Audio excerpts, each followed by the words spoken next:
In our previous video, we listed the 5 major functions of a battery management system and covered the modeling techniques of the first function.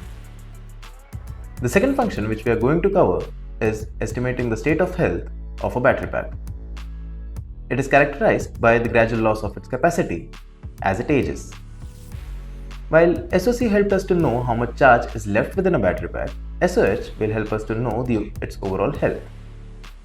It will help us and give us insights to know whether the battery pack needs replacement or maintenance. Let me quickly show how you can estimate the state of health of a battery pack within GT Suite. To begin with, two important states that needs to be captured from a battery model are performance dynamics and degradation dynamics. Capturing performance dynamics like temperature, voltage and SOC is essential for calibrating degradation dynamics and predicting battery SOH accurately. Performance dynamics relate to predicting the temperature, voltage and SOC of a battery pack. Few methods to do this are by using GT-AutoLion RT, where you can run hardware in the loop and model in the loop models, or use machine learning where you can train the models to predict the states. And you can even develop an equivalent circuit model. Degradation dynamics needs to be modeled to predict SOH of a battery and understand how the battery pack will degrade with time.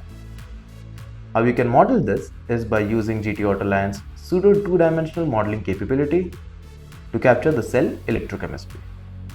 Now let me quickly show you a proposed framework where you can combine two battery models to have a semi-real-time digital twin model. GT-AutoLion 1D is used as high-fidelity battery model. GT-AutoLion RT is used as low-fidelity model for faster simulation.